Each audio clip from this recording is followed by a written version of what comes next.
Next problem, question number 8. The useful life of machine is estimated to be 10 years and cost rupees 10,000. Rate of depreciation is 10% per annum. The scrap value at the end of its life.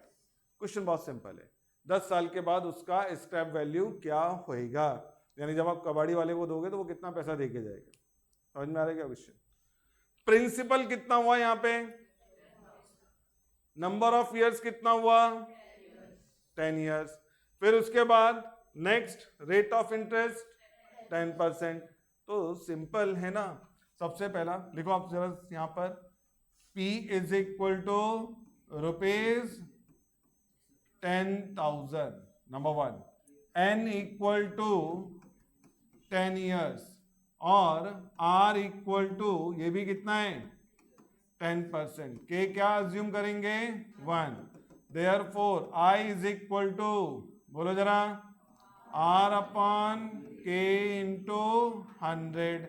तो 10 upon 1 into 100, 0.10।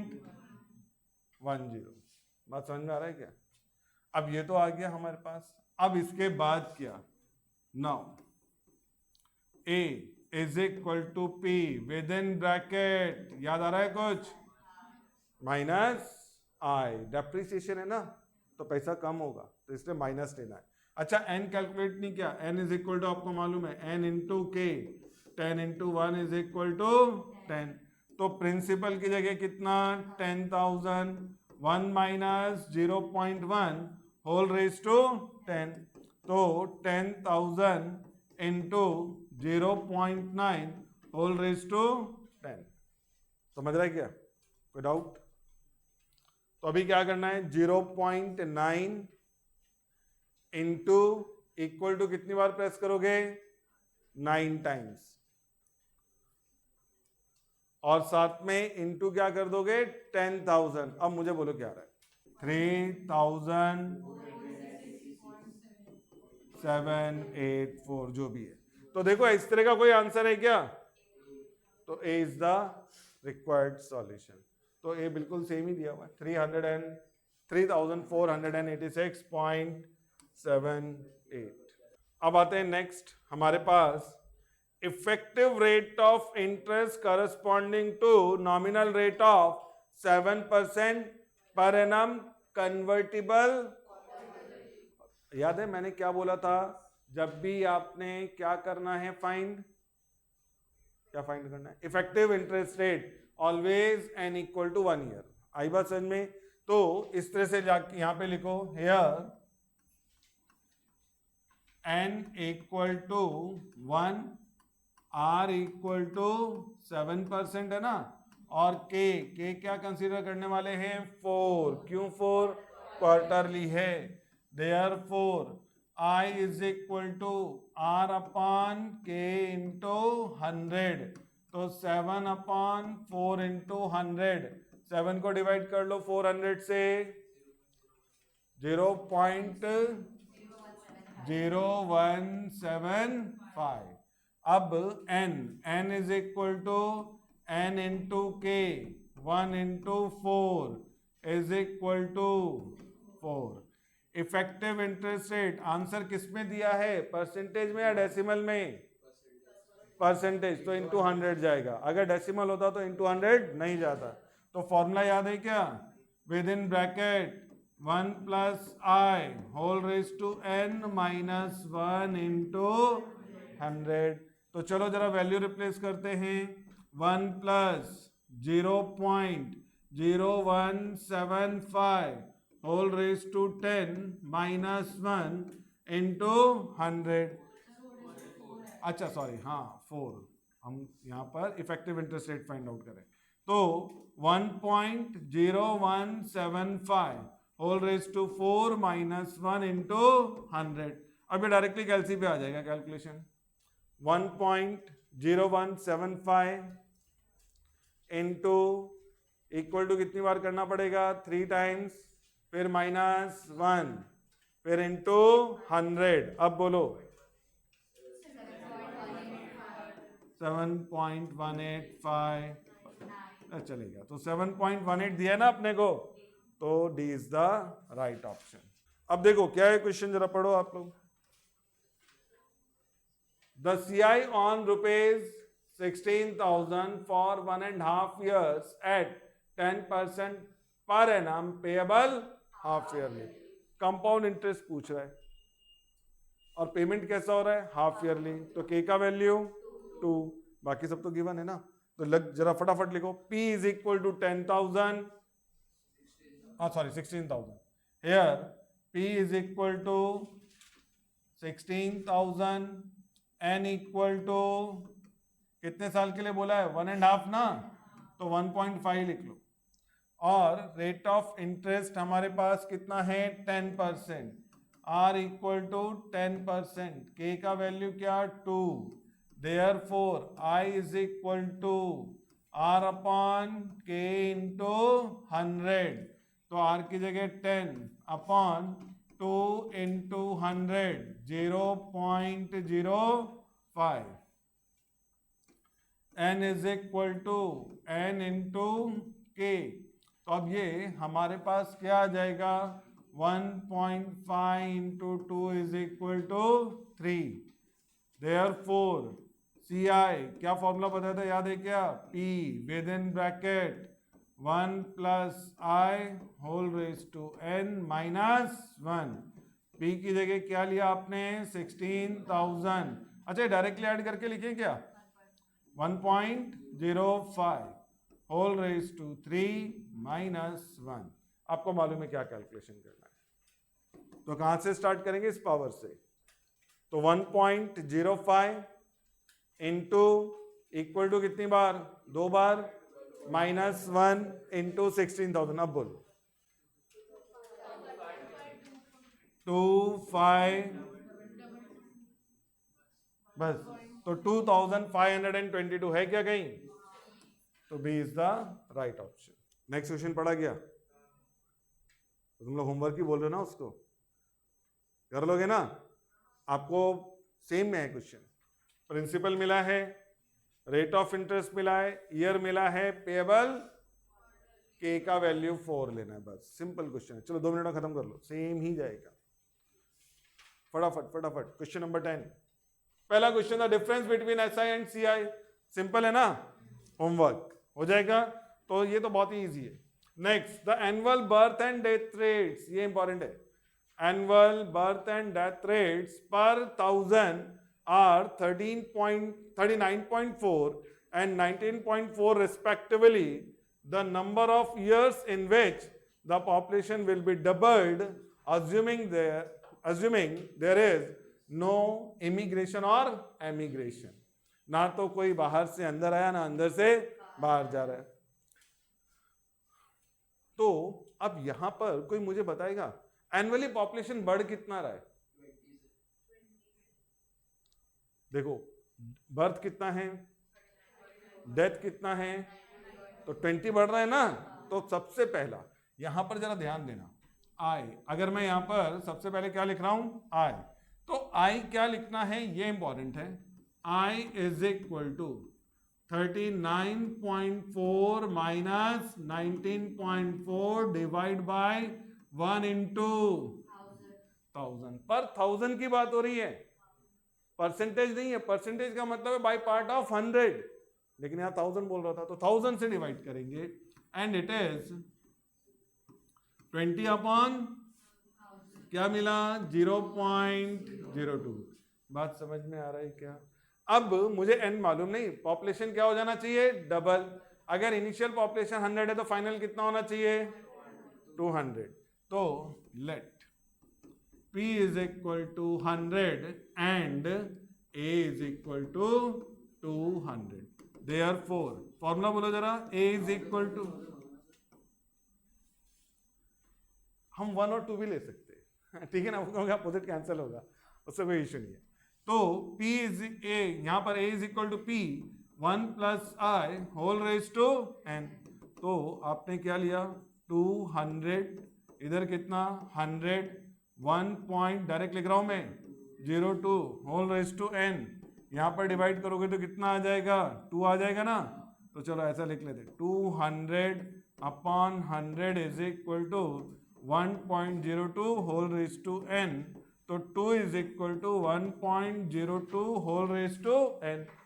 अब क्या करना मालूम है ना, 1.02 into तब तक equal to press करना है जब तक 2 ना आ जाए। हो जाओ शुरू।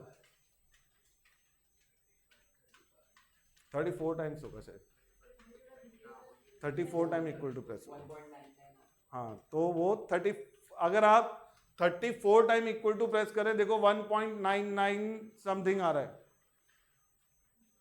1.02 into equal to 34 time press कर दो फटाफट,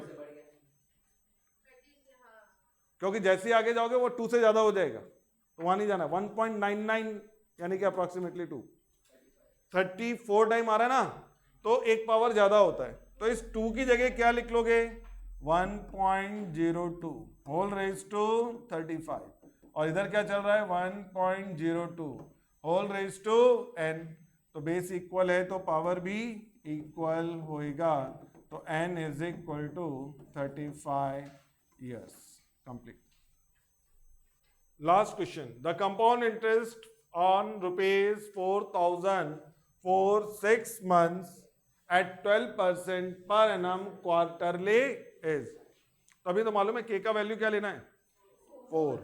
तो यहां पे जो प्रिंसिपल है इस क्वेश्चन में वो क्या है, p is equal to 4,000, n equal to 6 months ना, 0.5 years।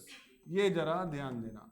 फिर हमारे पास k का वैल्यू क्या आ जाएगा 4, r कितना मिला है 12% per annum, therefore i is equal to r upon k into 100, 12 upon 1 into 100, हाँ 4 इंटू 100, तो क्या मिला 0.03 आया।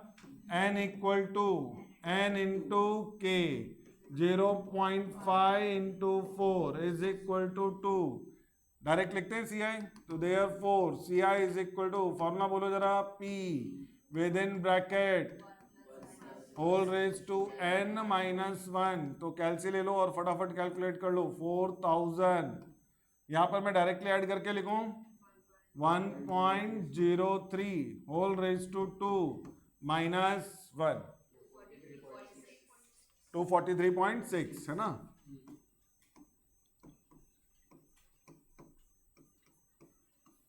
नेक्स्ट, ये तो हो गया एक्सरसाइज किसके लिए खत्म, कंपाउंड इंटरेस्ट। अब नेक्स्ट आएगा एन्युटी, तो हेडिंग डालो एन्युटी। वर्ड सुना इंस्टॉलमेंट, क्या इंस्टॉलमेंट सिंगल पेमेंट का होता है, नहीं, मल्टीपल पेमेंट्स का होता है, नंबर 1। नंबर 2, क्या हर एक पेमेंट का अमाउंट सेम रहता है, यस, हर एक इंस्टॉलमेंट का अमाउंट सेम रहता है। क्या 2 इंस्टॉलमेंट्स के बीच का पीरियड सेम रहता है, यस, आइदर मंथली तो हर महीने, क्वार्टरली हर क्वार्टर में पेमेंट करना है, हाफ ईयरली हर 6 मंथ्स में पेमेंट करना है, ईयरली हर साल पेमेंट करना है। और आपने सारे पैटर्न्स देखे, बात समझ में आ रहा है। तो what is the annuity? Annuity is the series of equal payments which are made at equal time interval। बात समझ में आ रहा है, क्या है, series of equal payments which are made, मैं वर्ड यूज कर रहा हूं मेड, पेड या रिसीव्ड नहीं बोल रहा हूं, क्योंकि अगर आप पेड करोगे तो कोई तो रिसीव करेगा, और अगर कोई रिसीव करेगा तो कोई तो जरूर पेड करेगा। बात समझ में आ रहा है। तो मेड, तो हम क्या कह रहे हैं, the series of equal payments which are made at equal time intervals। बात समझ में आ रहा है क्या? तो लिखो इसमें, annuity is the series of, annuity is the series of equal payments, annuity is the series of equal payments which are made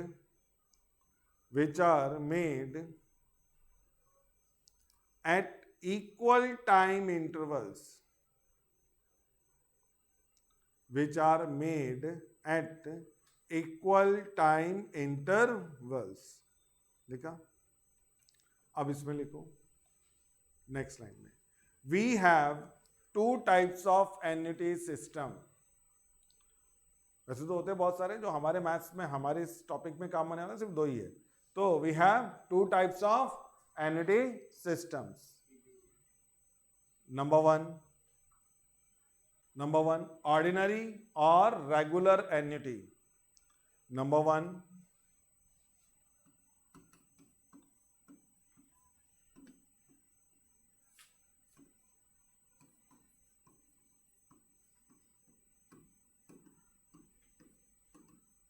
लिखा. नंबर टू इमीडिएट और ड्यू.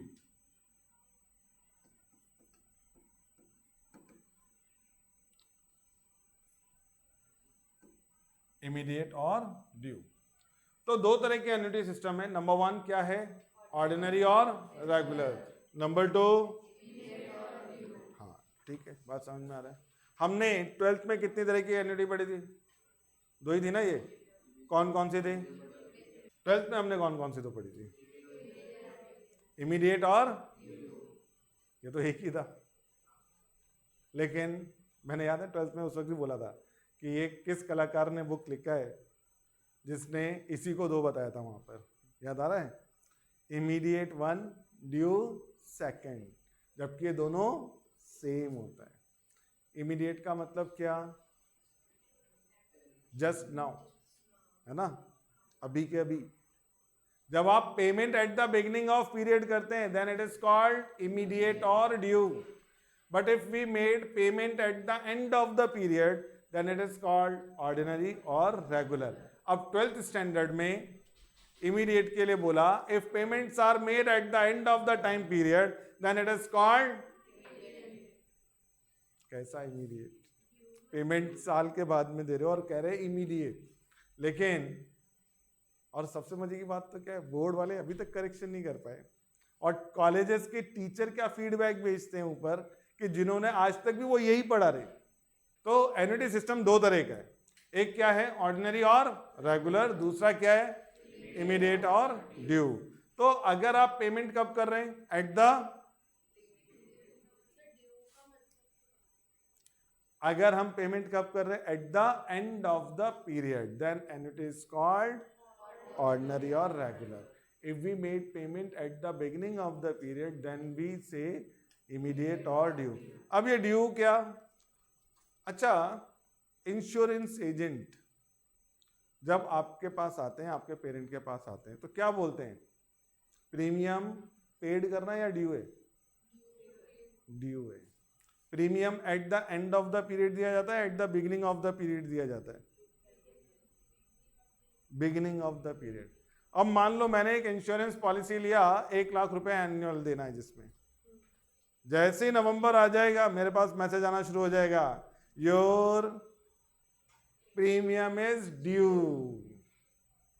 क्यों ड्यू? क्योंकि eight the beginning of payment करना है.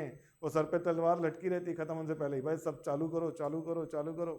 जैसे for example मेरा भी 4 wheeler का इंश्योरेंस एक्सपायर होने वाला है मई में. अप्रैल से ही मैसेज आ रहे हैं, policies due under, policies due under, policies due under. आई बात समझ में? तो वहां पर क्या है? जस्ट बिगिनिंग में पेमेंट हो रहा है और उसके लिए वर्ड क्या यूज करते हैं लोग? ड्यू. जबकि आपको कभी भी जब आप लोन लेते हैं वहां कोई नहीं कहता आपका इंस्टॉलमेंट ड्यू है, आपको इंस्टॉलमेंट पेड करना है. वहां पर्टिकुलर लिखा आता है, यू हैव टू पेड. आई बात समझ में? तो ड्यू कब आ रहा है? जब पेमेंट कब हो रहा है? Eight the beginning of the period. और नहीं तो क्या है? ऑर्डिनरी और रेगुलर. तो हमने दो हेडिंग डाले थे. क्या डाला? एन्युटी दो तरह का होता है. पहला कौन सा बताया मैंने? दूसरा.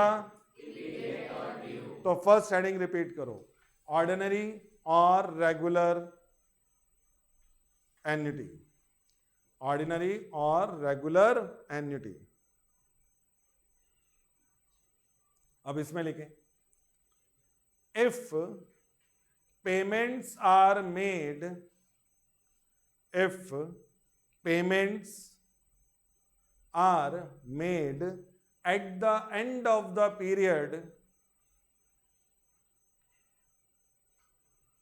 at the end of the period, then annuity is called, then annuity is called ordinary और रेगुलर. ठीक है. अब दूसरा हेडिंग डालो, इमीडिएट और ड्यू. अपने आप लिख सकते हो. यहां पर क्या लिखना है? सिर्फ if payments are made at the beginning, और स्टार्टिंग वर्ड यूज कर सकते हो. तो if payments are made at the beginning of the time period, then annuity is called immediate और ड्यू. अब हमको चाहिए फॉर्मूलेस का लिस्ट. ठीक है, याद तो रहेगा ना 12th का. चलो मैं पहला लिखता हूं. अब देखो यहां पर दो पैटर्न में मैं फॉर्मूला लिख रहा हूं. एक जगह क्या यूज कर रहा हूं? रेगुलर. दूसरी जगह क्या यूज कर रहा हूं? Term due. अब रेगुलर, इसमें भी हम जो कॉन्सेप्ट यूज कर रहे हैं, पहला किसके लिए? Future value. और दूसरा किसके लिए लिखेंगे? Present value.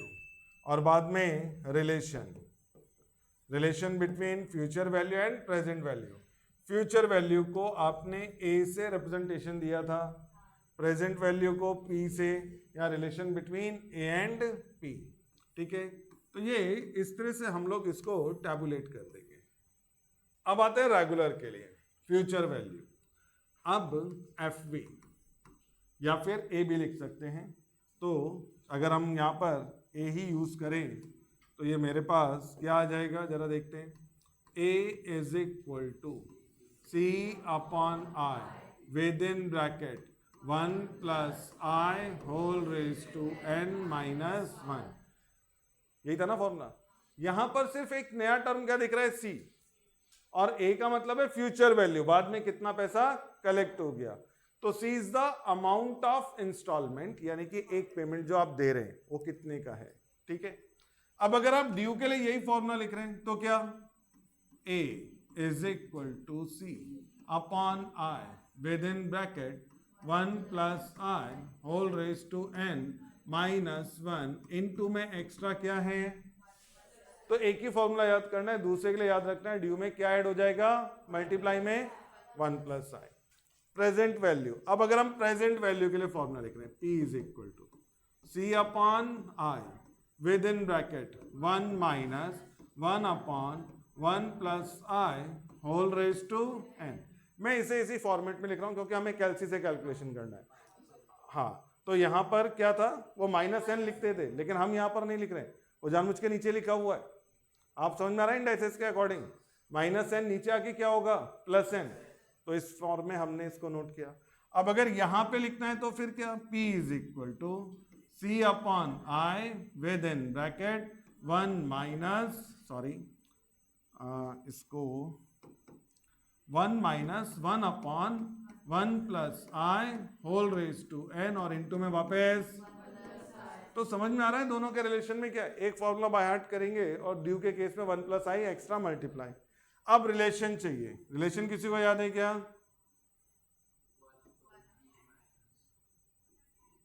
1 upon P minus 1 upon A is equal to C upon I. ये हमारे पास यहाँ पे लिखेंगे तो 1 upon P minus 1 upon A C. Bracket में क्या आ जाएगा साथ में?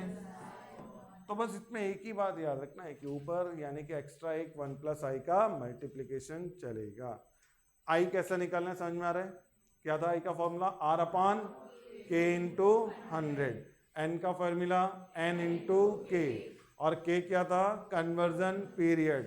एनुअल है तो 1, हाफ ईयरली है तो, क्वार्टरली है तो, और मंथली है तो 12. इस तरह से जाने वाले. अब एक एग्जाम्पल लिखो जरा. Example,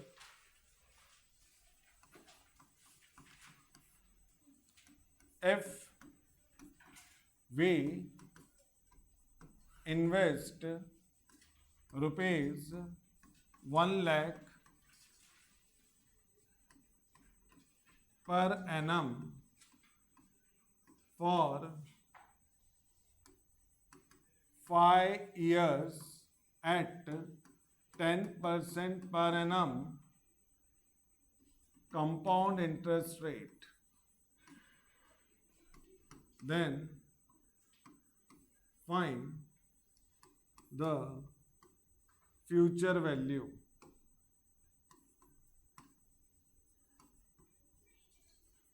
of the fund.